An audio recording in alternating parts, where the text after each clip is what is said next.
welcome back to my channel. My name is Carly Stevens. I'm the author of the young adult fantasy Firian Rising, and this is English Nerd. So in today's edition of All About a Tale of Two Cities, I want to talk about book 3, because we're finally in book 3. Chapters 2 and 3, so that is the Grindstone and the Shadow. Lots of really choice moments there, so I'll focus on those, but just a little show and tell first. To catch us up to speed, Darnay has gone to Paris. Mr. Lorry's already there with Jerry to work on the bank, but when Darnay arrived in the previous chapter, he was captured and taken to prison, as you can see very clearly in this Wishbone edition of A Tale of Two Cities. I saw that I couldn't help myself. I mean, why should I help myself when it's so cute and he's playing Darnay? His little face. Okay, so now that we're all caught up, let's talk about the Grindstone. I have a little collection of Tale of Two Cities books, but that is probably the silliest yet most endearing. So the Grindstone, chapter 2, we find out that Lorry has safely arrived in Paris and is staying at Tellson's Bank in the Saint Germain quarter of Paris. So here's that map once again. Saint Germain quarter is right there. And there's a grindstone outside the window of the bank that he can see. And he has terrible feeling, bad things are happening, and Mr. Lorry just says, thank goodness that nobody I care about is in Paris tonight. Which is a great example of dramatic irony when the characters know, or when the audience knows something that the characters don't, because we know that Darnay is most definitely, he's there and he's in prison, and it's not good. But very dramatically in Dickensian style, as soon as he says, have mercy on all who are in danger, there's a knock at the door, and when Lorry goes to it, he's shocked because there's Lucy, little Lucy, Miss Pross. I mean, they're all there, and because they've heard what happened, that Darnay is in Paris, that he was stopped at the barrier and sent to prison. They pretty much know everything. So Lorry is utterly horrified. Oh, and Dr. Manette's there too. I knew I was leaving somebody out. He's super important in this scene too.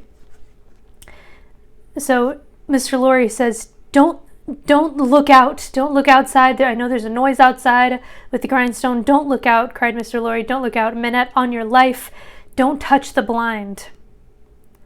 But then we get this really interesting moment with Dr. Manette.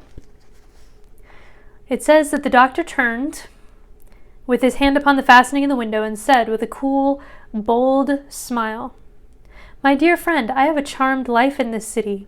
I have been a Bastille prisoner.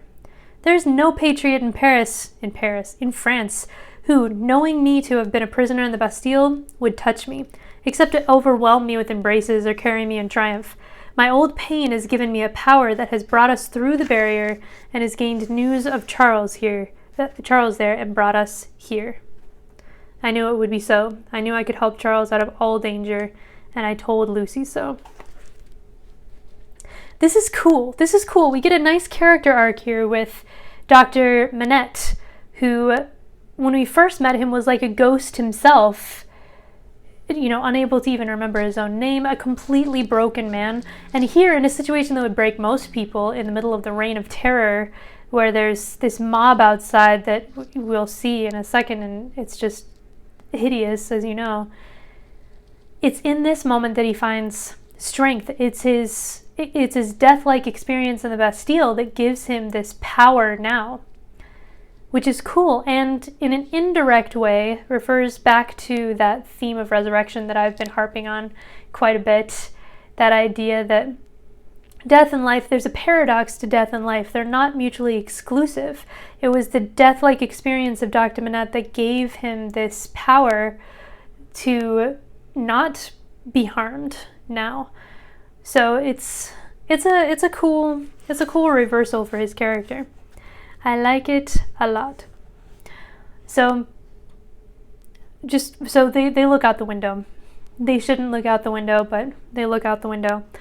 And generally what I do when I'm teaching this section is I have people read the page or so that's describing the scene at the Grindstone and look at the word choice and see if anything sticks out to them.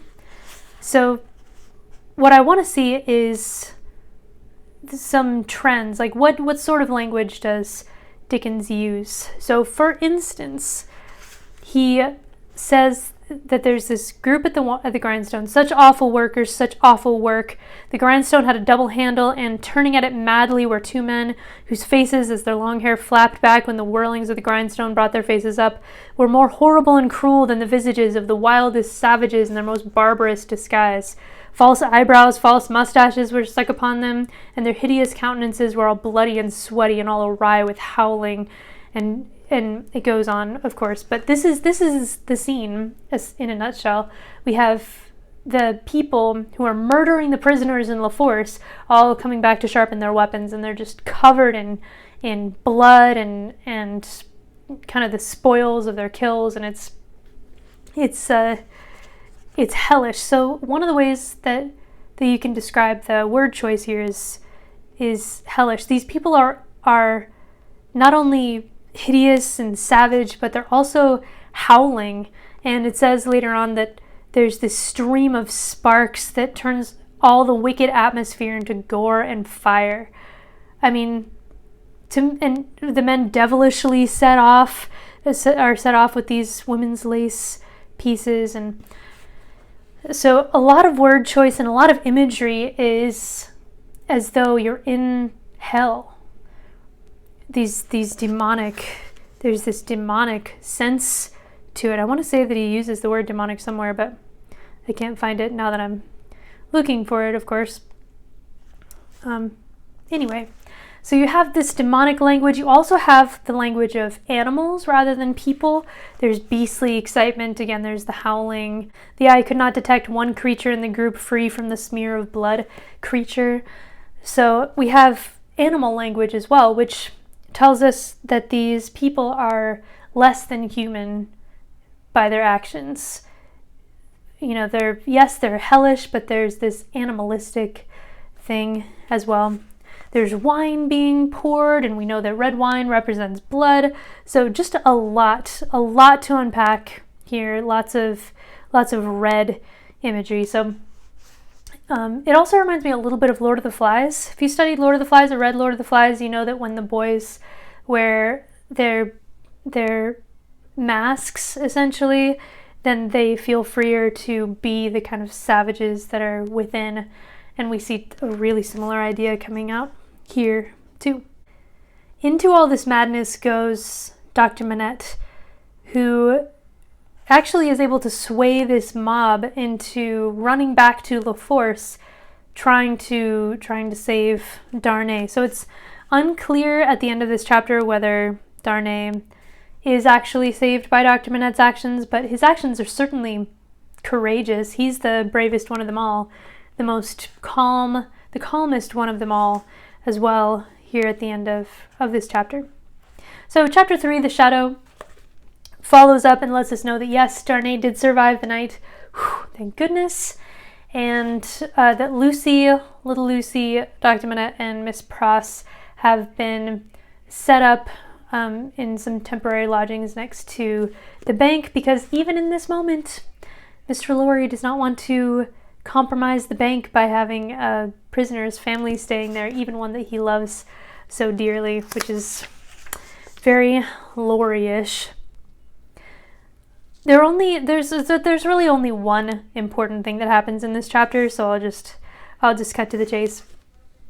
Defarge and Madame Defarge and the Vengeance all show up with letters saying that Darnay is safe, and a letter from Darnay to Lucy saying that he loves her and that Dr. Manette's influence seems to be working.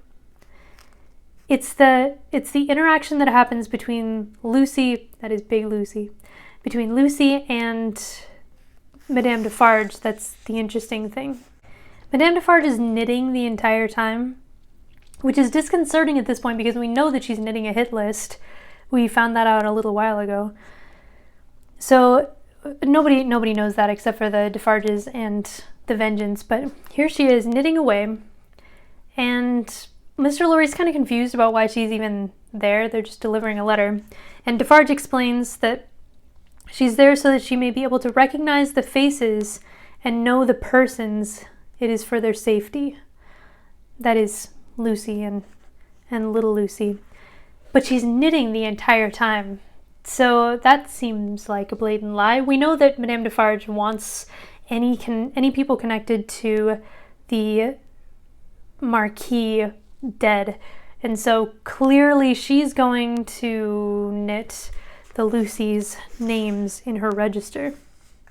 It becomes clearer and clearer. As soon as Lucy reads the letter from Darnay that says, "Oh, my dearest, I'm safe," she turns from Defarge to Madame Defarge and kissed one of the hands that knitted. It was a passionate, loving, thankful, womanly action, but the hand made no response, dropped cold and heavy, and took to its knitting again. There's just zero compassion from Madame Defarge. Oh, but wait, it gets better. Here's the thing. If there's one line from this chapter that is the most important line, I would argue it's this one. So they talk a little bit back and forth, but then this. "Is that his child?" said Madame Defarge, stopping in her work for the first time and pointing her knitting needle at little Lucy as if it were the finger of fate. "Yes, madame," answered Mr. Lorry. "It is our poor prisoner's darling daughter and only child." And then there's a shadow that seems to be with Madame Defarge that falls on the kid. "Is that his child?" And she points the knitting needle at little Lucy as if it were the finger of fate. It's that section that I think is the most important. So, finger of fate. Madame Defarge is like the fates. I feel like I've proven my point. I feel like I have shown that I'm not just doing that English teacher thing, but that I have good evidence. And is that his child? The word choice there is super important. So, little Lucy is 9, give or take, right now. So is that his child? That? Wouldn't you say, isn't she, or aren't you? But instead she refers to little Lucy as a thing instead of a person. And then, is that his child? Lucy is standing right there. Wouldn't it make more sense to say, is that your child? Or something like that, but instead, is that his child? It's not the connection to Lucy that matters to Madame Defarge, it's her connection to Darnay, the one who is of the nobility. So if there were any doubt at all that little Lucy's name was being added to this register, it's gone now. I mean, her name is on there. There's just no way around it. So Madame Defarge is so threatening that Lucy feels the need to try to elicit some kind of compassion, just to put her own mind at ease, because Madame Defarge is acting so strangely. And so she says, "Oh, have pity on me," and all these things. Madame Defarge says, "We have borne this a long time," said Madame Defarge, turning her eyes again upon Lucy. "Judge you, is it likely that the trouble of one wife and mother should be much to us now?" She resumed her knitting and went out. The vengeance followed. Defarge went last and closed the door. It's not looking good. It's not looking good for big Lucy or little Lucy. Here, Madame Defarge she has no compassion. She has no compassion for others or for herself, as it's put later. At the end of the chapter, Lucy turns to Mr. Lorry and says, "Oh my gosh, that dreadful woman seems to throw a shadow on me and on all my hopes." "Tut, tut," said Mr. Lorry. "What is this despondency? A shadow indeed, no substance in it." Lucy.